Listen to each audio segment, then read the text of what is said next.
Hello everyone, स्वागत है आप सभी का अपने यूट्यूब चैनल पे जिसका नाम है stay pain free and healthy and this is doctor Jyoti है। आज की वीडियो है अबाउट सर्दियों में प्रेग्नेंट महिलाएं किस तरीके से अपना ध्यान रखें ताकि उनकी प्रॉब्लम्स ना बढ़े। ठीक है, और सर्दियों में इस तरीके से क्या होता है, बिकॉज सर्दियों में बहुत तरीके, एक तो हार्मोनल चेंजेस होते हैं, ऊपर से हमारे शरीर में और चेंजेस आते हैं, जस्ट लाइक आपको स्किन रिलेटेड इशू हो सकते हैं, खाना डाइजेस्ट नहीं होता है, खाना स्लो हो जाता है, जो डाइजेशन होता है काफ़ी हद तक स्लो हो जाता है। ठीक है, और तमाम तरीके के इश्यूज जो है सर्दियों में थोड़े ज़्यादा बढ़ने लगते हैं। ठीक है, इम्यूनिटी लो हो जाती है, सर्दी जुकाम बार बार होने की बहुत ज़्यादा संभावना रहती है। तो किस तरीके से अपना ध्यान रख सकते हैं, तो those womens who are pregnant during winter, तो ये वीडियो उन लोगों के लिए है और वीडियो होने वाली काफ़ी इंटरेस्टिंग। चैनल पर सब्सक्राइब करिए एंड वीडियो पूरा एंड तक देखना, पसंद है तो लाइक कर देना एंड जैसे लोगों से शेयर करना। चैनल को सब्सक्राइब करना मत भूलना। आप चैनल वीडियो पूरा देखते हैं, सब्सक्राइब नहीं करते, सब्सक्राइब भी करिए, लाइक भी करिए, ताकि चैनल को मोटिवेशन मिले और इस तरीके से हेल्थ रिलेटेड इशू आप सभी के लिए लाने के लिए। तो let's start with the video.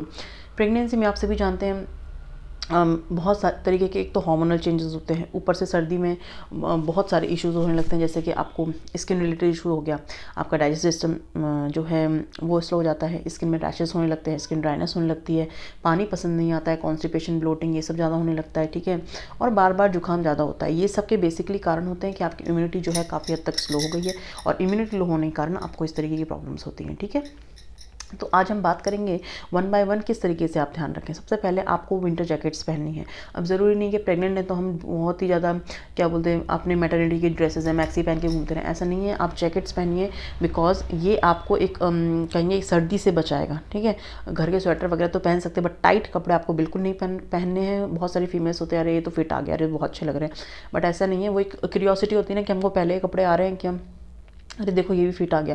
तो इस तरीके से करने से क्या होता है, एक तो आपका ब्लड सर्कुलेशन पे उसका इफेक्ट पड़ता है। ठीक है, और ड्यूरिंग प्रेगनेंसी तो आपको बहुत तरीके से ध्यान रखना है, इसलिए आपको ज़्यादा टाइट कपड़े नहीं पहनने हैं।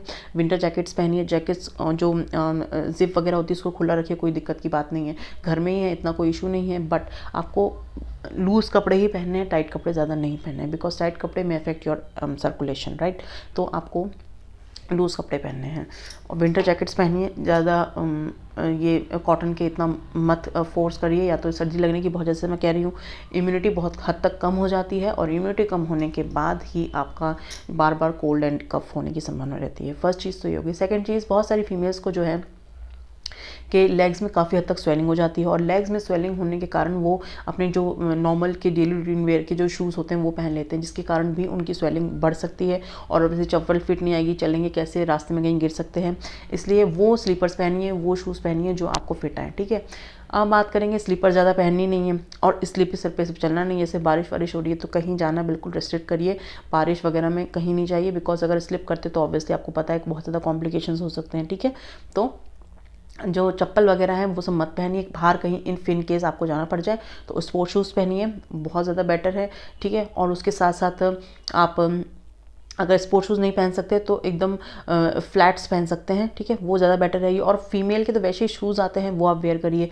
उस तरीके से आपका एक तो बैलेंस काफ़ी हद तक रहेगा, गिरने की संभावना काफ़ी हद तक कम हो जाती है, और अगर गिरने के चांसेस बोल रहे हैं तो आप खुद को बैलेंस कर सकते हैं। ठीक है, तो आपको इस चीज़ का ध्यान रखना है कि आपको बैलेंसिंग खुद का क्रिएट करने के लिए आपने जो है स्पोर्ट्स शूज़ पहन सकते हैं, फीमेल के जो बूट्स आते हैं वो आप पहन सकते हैं, वो आपको काफ़ी हद तक आपका बैलेंस मेंटेन करके रखते हैं। ठीक है, और स्लिपी सरफेस पे नहीं जाइए, फिसल जाने के बाद बहुत ज़्यादा कॉम्प्लिकेशंस होते हैं, राइट। अब तीसरी चीज़, बहुत ज़्यादा फीमेल्स को कफ एंड कोल्ड रहता है तो घर के बाहर जाने की आवश्यकता नहीं है, घर में ही रहिए। ठीक है, और जैसे कफ एंड कोल्ड होता है फीमेल्स को तो वो सोचती हैं मेडिसिन ना ही लें, बच्चों को इफेक्ट ना हो जाए, दिक्कत ना हो जाए। ठीक है, तो हम सोचते हैं कि हम घर में ही रहें और किसी तरीके से इस कोल्ड कफ को रिलीज़ कर दें, बट ये ध्यान आप ज़रूर रखिएगा। अगर फीमेल को प्रेगनेंसी में कफ एंड कोल्ड होता है तो वो 3 दिन से ज़्यादा नहीं रहना चाहिए, और अगर रहता है आपने होम रेमेडीज़ अपनी ट्राई कर ली और फिर भी रिकवर नहीं होता है तो 3 दिन से ज़्यादा अगर प्रोलॉन्ग टाइम के लिए रहता है तो डॉक्टर से ज़रूर कंसल्ट करिए। ऑब्वियसली आप उनको सारे तरीके बताएंगे कि जैसे आप प्रेग्नेंट हैं, इतना मन चल रहा है, तो obviously doctor will take the history, तो सारी चीज़ें उनको इन्फॉर्म करिए और उसके बाद आप मेडिसिन लीजिए। खुद से भी ज़्यादा होम रेमेडीज़ ट्राई नहीं करनी चाहिए ड्यूरिंग प्रेगनेंसी। ठीक है, आप आराम से वैसे स्टीम ले लीजिए, स्टीम बेस्ट होता है, और कोल्ड कफ के लिए तमाम तरीके के होम रेमेडीज़ होते हैं वो ट्राई कर सकते हैं, बट 3 दिन से ज़्यादा है तो ट्राई मत करिए, डॉक्टर से कंसल्ट करिए, वो आपके बच्चे को ध्यान में रखते हुए आपको मेडिसिन देंगे, ठीक है। अब बात आती है इम्यूनिटी। काफ़ी सारी ऑब्वियसली सभी फीमेल्स की प्रेगनेंसी के दौरान हार्मोन्स चेंज होने के कारण इम्यूनिटी काफ़ी हद तक लो हो जाती है और बार बार कोल्ड एंड कफ होता है। तो इसके लिए आपको विटामिन सी रिच फूड्स खाने हैं, सिट्रस फ्रूट्स खाने हैं, फ्रूट्स पे थोड़ा फोकस करिए, ये आपकी इम्यूनिटी को काफ़ी हद तक बूस्ट करेंगे, जिससे आपकी बार बार बीमारी होने की क्षमता है वो भी काफ़ी हद तक रिड्यूस हो जाएगी, ठीक है। उसके बाद हम बात करेंगे कि काफ़ी सारे जो फीमेल्स हैं ड्यूरिंग प्रेगनेंसी आपको बासी खाना नहीं खाना चाहिए। बासी खाना अफेक्ट योर बच्चे का, ठीक है, जो ग्रोथ होता है उसको अफेक्ट करता है, इसलिए आपको बासा खाना ज़्यादा नहीं खाना चाहिए। कोशिश करिए सर्दियों में बिकॉज एक तो डाइजेशन स्लो हो जाता है, ऊपर से प्रेगनेंसी में भी स्लो हो जाता है। सर्दियों में आपको चावल अच्छे से डाइजेस्ट नहीं होते हैं, ठीक है, गर्मियों में रोटी डाइजेस्ट नहीं होती है। तो सर्दियों के दौरान आपको थोड़ा थोड़ा करके खाइए, बिकॉज कॉन्स्टिपेशन और ब्लोटिंग होता है वो और ज़्यादा आपको परेशान कर सकता है। थोड़ा थोड़ा खाइए। जैसे मैंने बताया, आपका जो हार्मोन्स के कारण जो डाइजेस्टिव सिस्टम है वो काफ़ी हद तक स्लो हो जाता है उसका प्रोसीजर। तो उस प्रोसीजर को स्लो होने के साथ साथ आपने खाना वगैरह भी काफ़ी हद तक स्मॉल बाइट्स में खाइए, एक साथ सारी चीज़ें नहीं खानी है, ठीक है। तो ये चीज़ भी आपको कॉन्स्टिपेशन और ब्लोटिंग को काफ़ी हद तक रिड्यूस करेगा।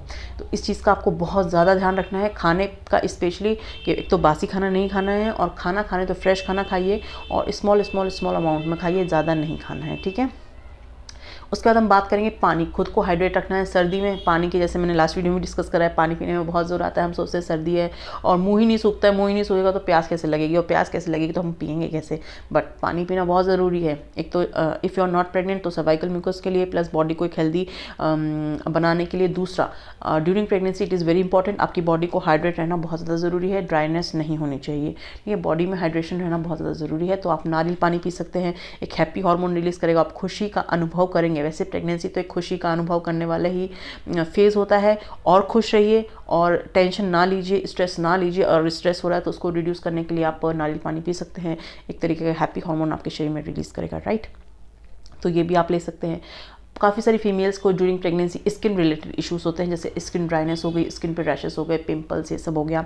तो पिंपल्स वगैरह तो उसको अपने आप से मत उसका ट्रीटमेंट करिए, ठीक है, थोड़ा वेट करिए, बिकॉज ये ऑब्वियसली अगर फर्स्ट ट्राइमेस्टर में है तो ये थोड़ा टाइम तक नॉर्मल हो जाता है, सेकंड ट्राइमेस्टर तक तो काफ़ी चीज़ें हद तक रिजॉल्व हो जाती हैं, और अगर सेकंड ट्राइमेस्टर में तो 1-2 महीने तक ही रहता है, ज़्यादा लिंगर ऑन नहीं करता है। तो जिसको पिंपल्स नहीं थे और ड्यूरिंग प्रेगनेंसी हो जाते हैं तो इतना घबराने की ज़रूरत नहीं है, because it is for a short period of time, right. और काफ़ी सारी फीमेल्स को बहुत ज़्यादा स्किन ड्राइनेस रहती है, स्किन पे खुजली रहती है, पेट खुजाता है, तो उन लोगों के लिए सबसे बेटर चीज़ यही है, आप गर्म पानी में जो है नारियल तेल डाल दीजिए और उससे नहाइए, उससे आपकी जो स्किन की खुजली है काफ़ी हद तक रिड्यूस हो जाएगी।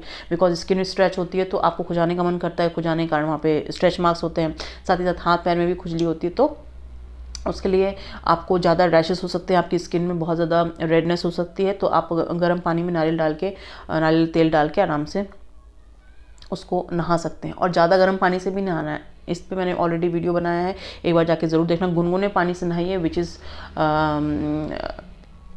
गुड फॉर यू, राइट, इतना ही ठीक है। तो गर्म पानी से ज़्यादा नहीं नहाना है, एकदम गुनगुने पानी से नहाइए, जो आपका स्किन को भी हेल्दी बनाता है, और स्किन को जो ड्राइनेस थी वो भी ड्राइनेस काफ़ी हद तक रिड्यूस करता है। तो आपने सिर्फ नहाते समय ये ध्यान रखना है कि आपको ज़्यादा गर्म पानी से नहीं नहाना है। और जिन फीमेल्स को ड्यूरिंग प्रेगनेंसी काफ़ी ज़्यादा एक्नेस वगैरह होते हैं, वो भी इस चीज़ का ध्यान रखें कि खुद पे ट्रीटमेंट ना लें, और डॉक्टर से कंसल्ट करें। और थोड़ी पीरियड के लिए ही होता है तो इसमें इतना डरने की और घबराने की कोई ज़रूरत नहीं है, ठीक है।